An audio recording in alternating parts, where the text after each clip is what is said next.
Thank you for using Securus. You may start the conversation now. Hello. Hey, what's going on? I'm good. Hey, how's Once your I day heard going? that call go through, I was smiling. I was like, all right. Yes, yes, yes. You should have seen me too. I was like, yo, man. I'm like, and I said to myself, I said, if this goes through, I got to introduce myself. Like, I'm John. This is Growing Savage. Just let them know I'm John. But he's like, who's this man? He just talks. You know what I'm saying? Sonny's my sister, and we're gonna talk about some stuff today. You had a good day so far? Yeah, it feels like a Monday. I know that. I'm trying to keep, like, everybody I spoke to had shit happen. I said, okay, it's not just me. All right, cool. So we're going to keep our energy up Yeah, and yeah, we're going to yeah, push yeah. back on this Monday And it's energy. You know mad. what I'm saying?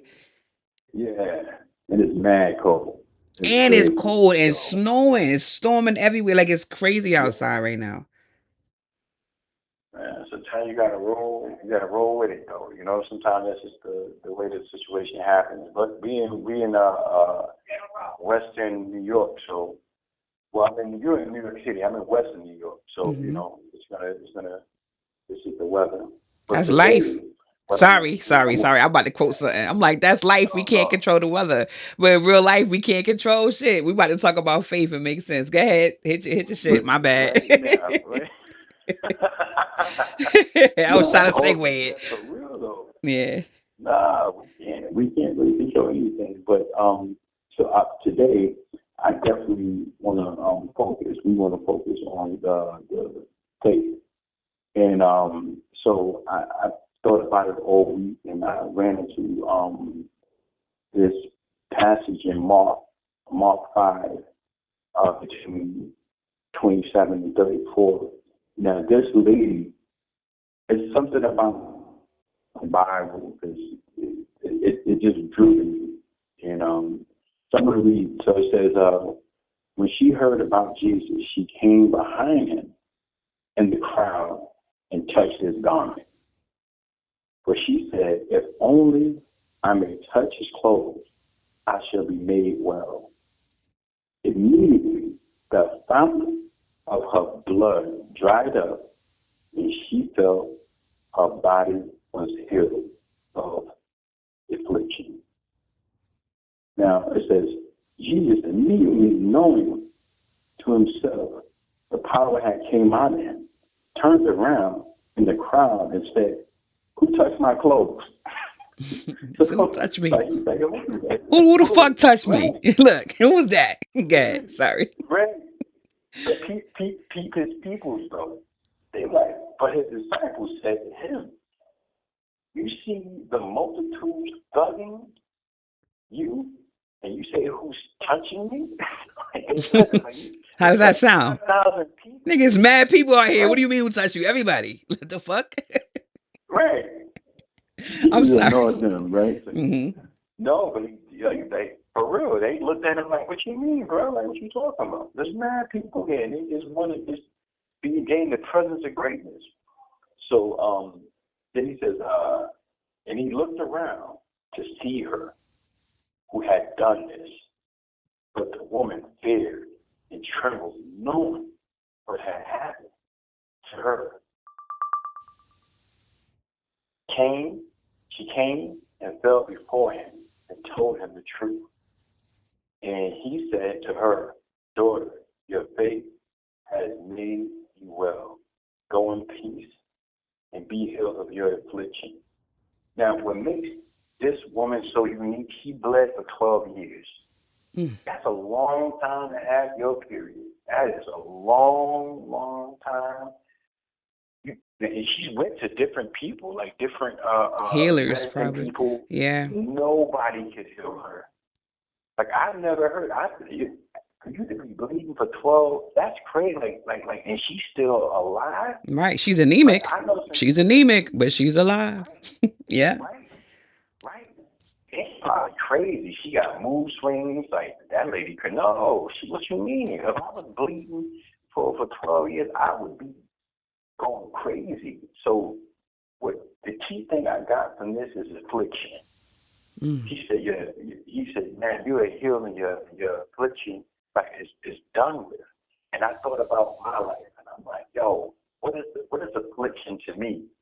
Like to me, when I think about affliction, I think about pain. I think about things I can't control, like within my life or in the life of people I care about. And I said to myself, so like, how can I? What can I do about this? Like, what am I doing about it today? And every night, every morning,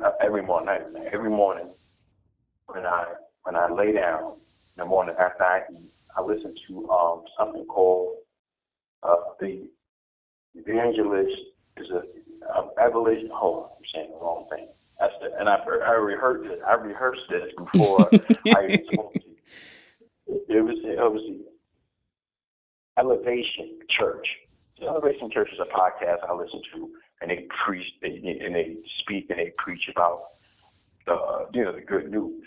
And his wife, who I've never seen, there's a bunch of other people, but his wife's name is Holly Furr. And something she said for the last 4 or 5 days I've been listening to it in the morning, it just resonated with me, and it's the way I feel right now in my life. So she said, hold on tight to the promise, like of God. And she said, you hold loose to the plan. The plan is what we think about, right? Like, yo, this is the plan. We're gonna go in. We're gonna make it happen. And to me, it's hard to let go of the plan because we thought about it. And this is where God comes. This is the faith part. Faith is God taking over when you let go of the plan. Sometimes we get so stuck into where we're at in our life because we can't let go of the plan. Like, how is God going to take control? Two people can't drive a car. Mm-hmm. It's not possible. So sometimes you gotta just let it. So now the way my situation is set up now, the way my bank account is set up now, listen, God is navigating. I no longer drive this vehicle. I don't even know how to drive this. Jesus is driving. I'm in the back seat. I'm over here like, yo, so wherever y'all going, if y'all hungry, just, I'm a little hungry. You know what I'm saying? Just whatever y'all trying to do, I'm just go. And I think about stuff right now. Like, I thought about the way my day was going to go. Like, I got court today. I'm speaking to my lawyer a whole, few weeks. I'm planning. I'm like, all right, it's going to be beautiful today. We have this storm. That doesn't happen. Everything is shut down. I speak to some family members. It's wild, just in their life, and I got no control over it. And I'm over here trying to figure out what's the best way to deal with stuff. And I realized that the thing that I'm thinking about, the process that I'm having in my mind, it's just my plan. Like, I gotta let go and just let faith handle what I can. Like that lady that touched Jesus' garment, she had no control over it.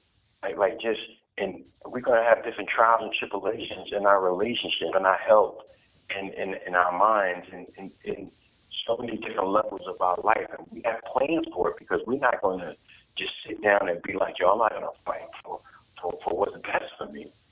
But when it's not happening, maybe it's not happening because that's not what God wants for us, right? So, like, let me just stop this for a minute, right? Let's put this down for a minute, and let me just see where God is going with this right here, because God promises that He's going to protect us, love us, take care of us under Him. God's never lied. God can't lie. Like, so that's what faith is for me right now in my life, and that's what's going on with me. So I want to jump in. I felt good that I got that off my mind. And today was a very trying day, but I pushed through, and I'm here with you. And what you got for me? Oh, that was good what you said. I was writing down notes. I just want you to know that I was like, all right, what she said, hold loose to the plan and hold on to the promise. Right? I was like, in my mind, I'm like, don't yell. I'm like, don't yell out because he's talking. Just let him finish the thought, because that was good. That was good. So Woo. All right. So for me, when I'm gonna get into the Buddhist stuff first, right? And then I'm gonna go into Okay. how it kind of relates to me. And I want to say first that I wrote down when I was waiting for your call, I wrote down Mark 6. So when you said Mark 5, I was like, oh, we was in the same chapter today. But anyway, I wrote that because I was looking up the gap for Jesus where we don't know what happened. So I was doing that research today. But anyway, back to the topic. Faith is supposed to be active confidence, right? It's crazy that you mentioned the woman from the Bible because in Buddhism they believe that faith is called the mother of all virtue, right? That's you taking any belief that's fed to you in dogma, which is basically like politics or religion, right? Beyond what they are telling you should be your normal. And you are going beyond that thought or that system that's set up to force you to kind of live a certain way, to understand that your experience, your wisdom is how you build your faith, right? So when I had to think about how I've applied this to myself, like how can I say beyond a system or anything that was being taught to me, I had to look beyond that and see God and understand it was greater than what I was looking at, right? So I said, well, the only thing I could think of is my kids, right? Because I could, anybody who asks me if I get that deep with them, I'll let them know I learned faith through my kids. I'm not saying God, but faith is a whole nother like tier of how you communicate with God and how you exchange that energy. So Messiah is now 22, right? When he was first diagnosed with autism, I had just turned 20, right? Fresh out of being a teenager myself, I had a 1.5-year old kid who they were telling me, they meaning the school system, the district, whatever, they had lists and documents and pages of all the shit my son would never do. And I had to sit there and go, I got a relationship with God. Like they don't know me, right? Still very young, of course. I just turned 20. But in my mind, I said, God wouldn't do me like that. That's not the relationship we have. That's kind of how the narrative went in my mind. So that's how I built my faith. It was literally based on like having a bunch of experts, and I put air quote on that, telling me what my son was never gonna do. So beyond what I could see, beyond him having those seizures, beyond the therapies every day, everything we went through, I had to have faith to say there's a bigger plan than what I'm experiencing right now. And that thought right there was the only thing that saved my life because I was like, ain't no way this is me. I done been through so much as a kid. And now, right? Cherry on top, boop, right? Then my second son is born because I have seen God working with Messiah. I seen God working. I said, oh, he's changing him. He's actually doing some of the stuff they say he was never going to do. So I'm strong in faith. And I said, I want to have another baby. I want to give him somebody to play with. And then 2 days after Amir is born, we find out he got a hole in his heart. And now I'm back at the drawing board with God. I'm like, all right, God. Now, last time this happened, you know what I'm saying? I know you had a plan, but this time, that shit rocked my core. I mean, I don't know if anything in my life has ever hit me that hard that day because of how everything, I can still remember the day and being angry with God, right? So this whole conversation that we're having Right. made me You think have 1 about, minute oh left. my God, okay, there is a process of faith. And that process, first, you have to get tested. Without a doubt, the test has to be there. There is no way you can build wisdom or have data on your experience if you are not tested to your core, right? That was the first thing it gave me. And then realizing that once the data is built, you're going to have an awareness of how God covers you. And that's how you keep walking with faith from that point. You have an awareness. You know how he moved already. There's no reason to panic, even if it's upside down. You already know. Oh, what the data and experience, right? I feel like without the experiences, right, you would never truly understand how God is powerful. You would never see God move a mountain if he never put the mountain there, right? So you have to have these experiences. And I love the idea of it being the mother of all virtues and being the host, like the home for confidence.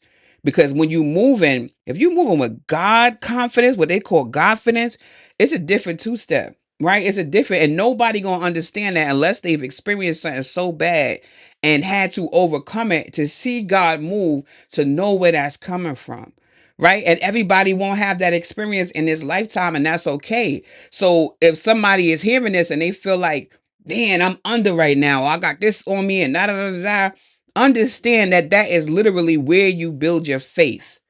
That is it right there. If it's dark, close your eyes, right? I had to realize that. We trying to see in the dark. Oh Lord, I can't see nothing. You panicking. Close your eyes. You're gonna see everything from that point. Everything, right? And that's when you have your moments with God. That's all how your faith is built. There's no way getting around that. You can't have an easy life and be like, I'm faithful. You faithful in what? Right? Eventually, what you'll learn is when things work in your favor, you can skip and understand good things will happen to you. Good things are happening to you because your faith says it's supposed to happen the same way the bad things are happening. But it's to strengthen you, not to make you weak. It's so that your name can be mentioned in books. So you could be the lady, right? The mother of all virtues. So you could be the example. You're the testimony now. Where they could say, oh, yeah, so and so bled for 12 years and Jesus healed her, right? She did this and she got healed. The testimony won't make sense without the bleeding.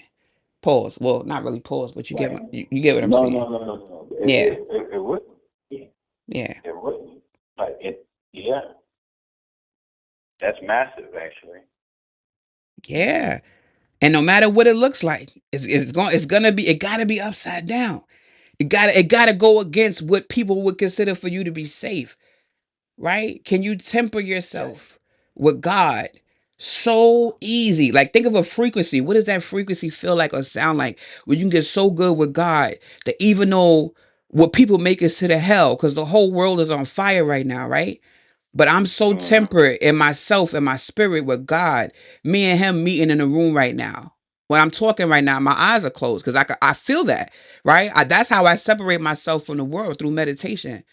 So the world is on fire, and I'm sitting here being still with God in faith that whatever is happening, no matter what it looks like, his plan is greater than mine.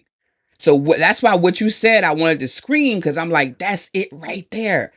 People don't know that part. It's like a missing key or missing piece to the puzzle. Release the idea of your plan being the thing that works. Your ego told you that God said that's what you were supposed to do. You're right? Because if he said that that's what you were supposed to do, it would be working. Right. There would be no resistance. Right. That's the part we got to swallow. Whoa, let me not say that. That's the hard pill that we have to swallow. I'll reframe it that way, right? That's the part where we have to accept and be like, damn, if this was what I was supposed to be doing, it would be working. Because you know why? I did my best. I did my best to be obedient. So if I still get hit with a no, I'm not supposed to touch it. It's greater. God Right. got something bigger. Yeah. Mm. And that's part of the like my story. Even this, the origin story to this is me holding up a plan. Like this is what I'm doing, and I'm like, I've been doing this, and now I'm about to elevate to another level. If sometimes God don't, this is the hard headedness of your brother. Sometimes God don't talk to people. Sometimes you're supposed to know when the end of something occurs because you have that intuition, that feeling. Doesn't matter how bad you want it. It's like a basketball player that lost that's not in his prime anymore. I don't care how many rings you got, like Jordan. I don't care how many rings he got, but when he got towards the Wizards or wherever he went, you saw the decline in his performance. His time was over. Mm-hmm. So he had, the accolades, he had the greatness, he's the greatest of all time, but when his time was over, it was over. And that's what happened to me. Like my God, I don't know if God spoke to him, but God took 2.5 years before I came on that right now. God said to me, he said, we got to change what you're doing. I'm like, I'm doing so well. What do you mean? This is and it was, stuff was happening. It was hard, and it was hard, and it was crazy. And I'm like, oh God, why is this happening like this? I'm doing the right thing, running the business. Like, what's going on? God is like, Joe, you're not going to be running this business. I'm like, nah, that's crazy.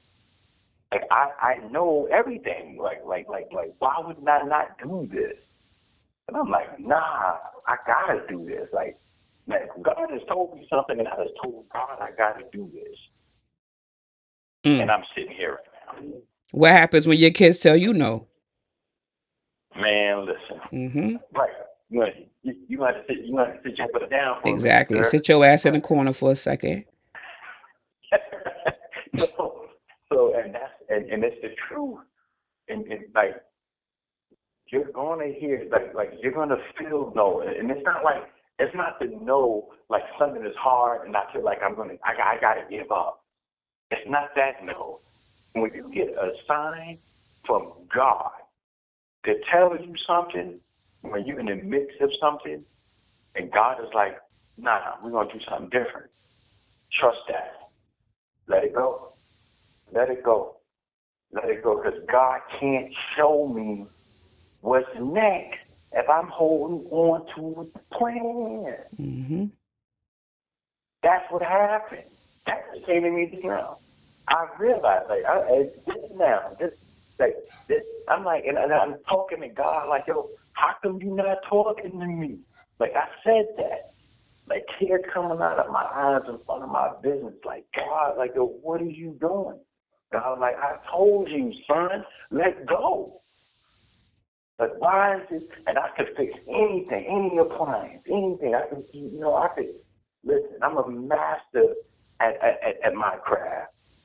And I'm like, why is everything so hard? And the answer just came to me as I'm talking to you right now. It's because I didn't let go. What do you think made you hold on? Was it Because fear it's of what God unknown? Time. No. So I put 10 years into the business. So I'm like the lady, she bled for 10 years. That's funny. But I put 10 years into the business. And I'm like, y'all put all this work in. Like I have a reputable name. I'm good within the community. Like what you know? Like, I could just do this and die. Like I could grow old and die in this. Like why would I work for this? Why would I stop this? Like I'm like, if you got something different for me, let that come in while I'm doing this. How am I going to take care of my family? Now I'm doubting the moment. God, like, God didn't want to talk to you so many times. Like, you know how Omi was? Mm-hmm. Before she starts swinging. That's Talk to right. you so many It's times. yeah. Right. Yeah, so God was like, I told you, God, from the time God told me what he said, two and a half years ago, the only other thing he did for me, he showed me, I got the store, and God said to me, he showed me, and I heard, like he said, there would be no appliances in the store. Mm. I'm like, what? I'm like, I'm over here, like, I got it though. You know, I'm fighting tooth and nail, putting everything into it. Like, I'm sorry. I see what you're doing, but this is not what I asked for you. Let go. Like, all right, so you super hard-headed. You wild, Harlem-style hard-headed. Let me just take everything from you. Now you have to let go. Because when I told you to let go, if you would have let go, it wouldn't have been this. But now let me take everything from you. Now you have to let go. And now I got to have this conversation with you about this, and now I understand. I never understood it to just now. This thing the thing I'm talking to you about, Mm-hmm. it never came to me to just now, in this moment right here. I'm listening, and it didn't come to me off of what I said, because I rehearsed what I said before I called you. That made me show my point. Right. It's what you said. It's a combination of my thought process, because I'm like, I gotta do this today. Like, I gotta do God's work today. I said that to myself. I don't care what's going on. And you started talking, I felt, I'm like, yo, the combination of my thought process and how what I read and how I felt and what I talked about and what you said just opened up my scenario. That just happened. That's how we go to now. It's like, all right, well, because you want to go the hard way, and now we here, right? So now, what you want to need to win in this, now, it's kind of like making God's job harder now, right? So now it's like, all right, listen, so now we're gonna work this out. But next time I tell you something, just listen to me. I don't care what it is. Mm-hmm. I don't care if you're halfway to the moon and you see the promise of whatever you see in your mind.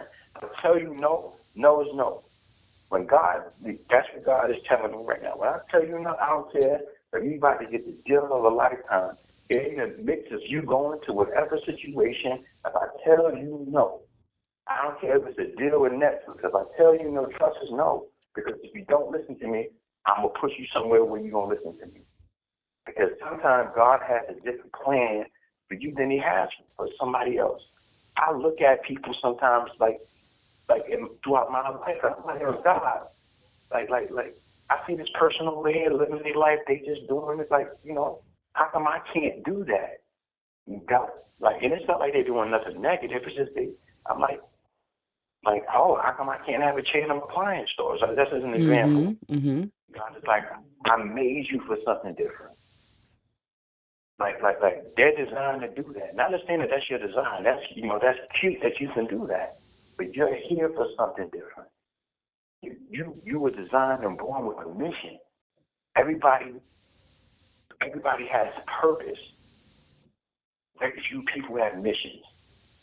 You happen to be one of those people. So though you may be good at this, if I see you going off track, because I would put hours of my life sacrificing into the business. I had no other time but for this. And I'm like, well, I get to use it, I get the scratching in the appliances, and now I'm not fixing the appliances, so now I have more time. God, like, no. I said no, because it still would consume you. It was still consuming the time. I need you to put your time somewhere else. I need you to put your time in me. Because the thing I wasn't putting first was God. Because everything I did for my family. God was there. I have to put God before my family. Why? Because when God strips everything away, when God strips stuff away from you, he'll show you your family. He'll show you your friends. He'll show you everything. And you say, listen, who's there for you the way I am? Who's there? Who? You show me somebody who's there for you the way I am. Listen, let me show. I dare you. There's no one. There's no one with a pen. It's impossible because God is so massive. He needed me to understand that for what's next for me. So that's just where I'm at right now in my mind. God is just, that's why when I spoke to you earlier, I told you about my day. You're like, yo, you want to do this another day? No. You have 1 minute left. Guess what? If I would have did it another day, I would have never got the thing I needed in my mind about the design of why I'm here in this situation. If you want, listen, I know that I want to call you back because we never, you wrote the thing down about the Buddhists. I think it's important that we bring that in. Okay. You won't do it for you won't do it for the whole thing, but we want to do it for whatever we need to do it for. But we need to get that point off. That way we think it's true reflections that's positive with the power of God. So yeah. So to tie it into Buddhism again, right? I feel like the more I look into this, the more I realize how close that term faith is kind of like connected to what they would consider having enlightenment or nirvana, like that level in your mind or that frequency of being where your faith has you in such a good space mentally that nothing can really rock you. Right. So if the principle is that, the world is your mirror, as above, so below, and you control the outcome of things. And now you've gone to a space where now people may think you're crazy, but you have reached a point where like, I'm unshakable. I control how I move forward and I'm confident that it's going to work out for me. And some people may look at the situation and say, damn, this is really fucked up. but they don't understand how much I've already won in life. And to win means what? I've failed. I've already been fucked up. I've already gone through these things. I've already had cycles where I made mistakes and had to learn the hard way. And, and come into these moments of enlightenment, present day, it hits different. So now my faith is different. I'm standing stronger on things even though the situation may look worse, right? Because I already know. That's why I mentioned data before. And, people always laugh when I say that, but it's true. Your experiences, your lessons learned, it's all data, right? And once you recognize patterns, you start to recognize the patterns of yourself. It's not so much of using it to defend yourself against the world. Once you can see the patterns that you have within your own mindset and your own life and the way you were doing things wrong, it allows you the space to pivot. It's like all roads are open now. And that's why they attach it to confidence and enlightenment, because there's an awareness. Once you know, there's no going back. And anytime you choose anything different, it's a choice, right? You've chosen to now navigate away from what you know to be true, just to satisfy whatever is happening at that moment. But the energy of God, the universe, whatever you believe in, is greater than that moment that you're experiencing. And that's why it becomes data in the future, because your lesson will be, oh shit, once I take my hands off things, or once I surrender and let God work, he's going to prove it to me. Because the narrative and the conversation the whole time I had the experience was between me and him. So now he like, I bet you with me. I'm like, yeah, I ain't got no choice now. You know what I'm saying? Sometimes that's the conversation. But even when it's like that, God is not, and again, Buddhism, there's no guilt attached to it. God ain't making you feel guilty for just showing up to church. You know what I'm saying? Like, he ain't like, yo, where you been? It's been 40 years. No, he knew that you was going to take them 40 years. So now that you're here, we here. So going forward, right, we moving faithfully. And that's how you build on faith. So it's not that, oh, everything is perfect. My life is all well now. So now I am faithful and I believe in what God can do for me. No, I still got trials and tribulations. I still got battles and demons. I still got shit I need to execute. But, and that's a big but, my faith is so big based on my data. I know I'm good. It's a matter of me now being in action, being in alignment with God, and being confident enough to move forward despite everything. I don't care what my eyes are showing me. Yes. Like I said to my friend one time, I said, your eyes lie to your mind all the time. And that's how the devil gets you, right? Your eyes, your eyes are just made to record. That's your camera. And as a defense mechanism, we'll tell ourselves we're having experiences that we're not experiencing, and we don't rely on faith because our emotions take over. And now there's no God, there's no faith, there's no nothing. I'm just in my feelings. And that's what, that's what the devil want, or the energy of that low frequency energy loves that shit. Oh, you down here now, huh? All right, let me see what I could do. That's what the voice, that's what it is, right? So now when you're in that faith mode, now you in faith mode, everything is upside down. So tornadoes, fires, is everything. You still walking and skipping. And niggas is like, what's wrong with you? Don't you see the world is on fire? And you like, yeah. But I got something inside of me that said I'm good. I got data. I got data that says I'm good. And I'm going to keep that frequency. Even if you tell me I'm crazy, even if it's something else happens and it feels like it got worse, I don't care, because I got data. And it's not just from Job. It's not just from Mark and them niggas in the book. I got data. My story Right. says, right? Right. Because those are all great stories, but your story, that's the real one, right? That's the one that you have the tangible proof in front of you to show that God can Right. move a mountain. It's already written. It's already done. You know that because of how many other things you already done escape. The trick is to keep that in mind as you walk through the valley of shadow of death, right? As you walking through that valley, I will fear no evil. That whole scripture is about having faith. Psalms 91 is Yes. about faith, right? To understand you're going to be put in positions where you're going to be scared. It's going to be snakes, right? It's going to be these type of situations. Know that you are under my wing at all times. You can take refuge in me anytime, right? That's real shit to understand. That it doesn't mean bad stuff not going to happen. I'm telling you, when that shit hit the fan, you better know where to go. You better know what to say. Where's your sword? Yes. Yes. And that's what I love about those Psalms and understanding these stories and then connecting it to my reality. Because it's like, where's your sword? You're armed. You were born equipped. You one of them. And if you think you're not because of where you at, they got your head fucked up. You one of them. Yeah. You one of my people that I sit down there to do something, right? Right. So it has to work out. It was written. And if not, Right. if for you to see it, the way I expand your legacy and my story, the way God will create your legacy for your name to go beyond you will be extraordinary. It was written, and you see that in that book. You see it in every great book, right? That's just how it Yeah. goes. So you have no reason to fear. You only have faith to lead with. Because that's how it's written for you. You a fucking warrior. God named us savages. How decent was God to say, I dub you Right. the savage? Right? I'm a spiritual Right. savage. And that's what we have learned through our experiences, that we are savages. We are savage spiritually. We're tapped in savagely, right? And that's why we connect to the Most High and we make shit shake no matter what's going on. Yeah, I got a story. Yeah, this is happening right now. I still know God. I still got favor. Right. So that's I live on that, right? So that's what faith is.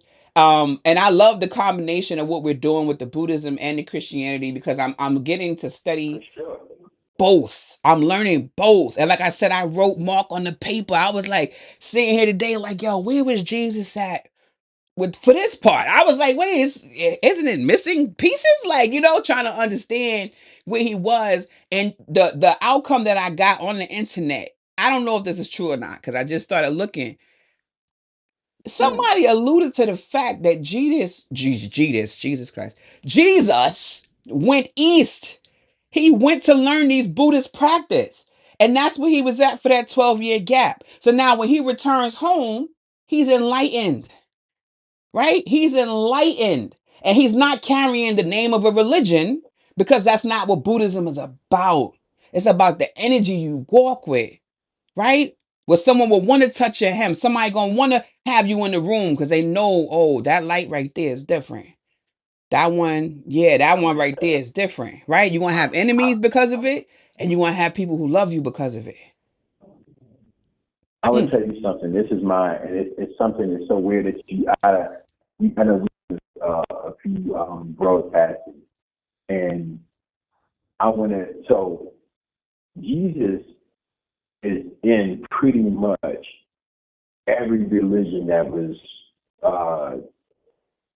made within like 2,000 years, right? Mm-hmm. So For them to know and talk about Jesus, one, he's real. Two, what's his connection to them, Mm-hmm. right?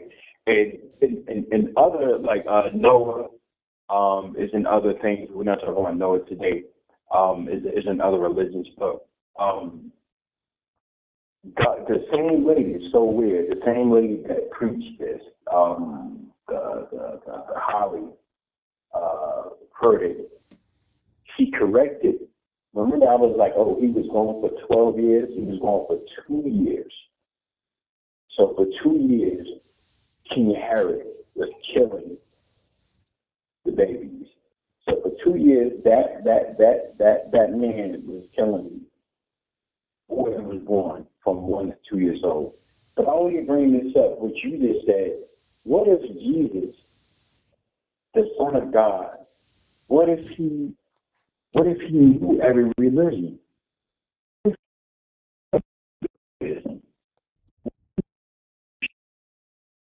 Like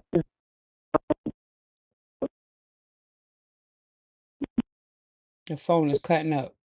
he met different people. Mm-hmm. He was. They're like, no, we don't talk to that. Not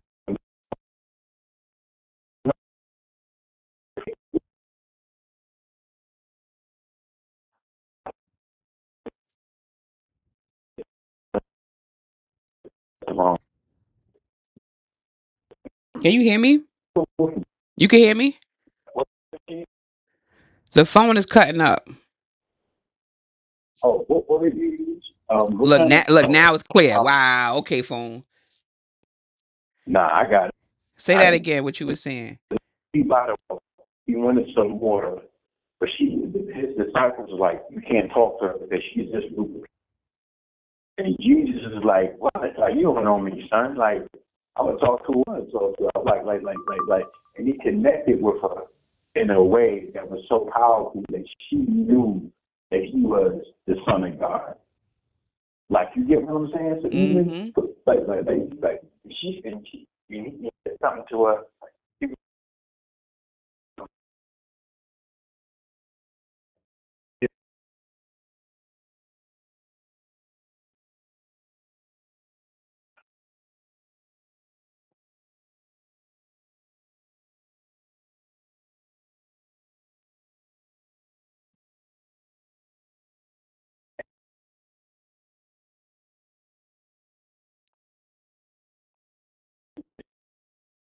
He said one of the disciples said that for us to talk about it, it would take forever to talk about it.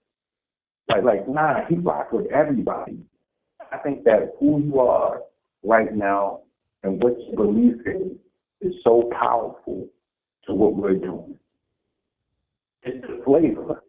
Because there's nothing wrong because they got podcasts with people who are both Christians and they talk about what's going on. But your insight and the way you talk and the way you feel is so important. Because of who you are, just think about this. Because of who you are and what you believe right now, I sat here in this cell and I realized from what I read it, I had this for a week and I read it for 4 days, I still didn't get it. Only when you talk through the way you feel and what you believe in, it'll come together. That's God working. That's why it's a good team. That's why it works. Yes. I would have never got it. I read this. That's why when I read the church, I'm like, I read this thing like 4 times. Why did I just get stuck? Because it wasn't about that. It wasn't about me being prepared for what we were talking about. It's about us feeling it throughout the frequency, through our spirit. Like, yo, listen, let's put it together. Let's shake this up. And what we got, like, man, that's what we got. That's Hey, what we crack. got. Hey, crack. We did that. 4, 5, 6. We Yes, got win, baby. Those niggas over here. You know what I'm saying? So it's. I feel so blessed to be doing this with you. And this though, like, it would feel different. I don't know how it would feel outside of this, but this feels special to me. Like, You have 1 minute left. I got the orange jumpsuit on. They just cracked the door. Bible study. People come to the door like, yo, we ready right now. I'm like, hold on. Oh, you about to go practice? All right, that's right. Go tell them what God told you today. That's right. See, I got a word. I got a testimony today. Yes. Wonderful. Yes. Well, enjoy your Bible studies. All right, I'll talk to you soon. I love you. I love you too. Okay, bye. The caller has hung up.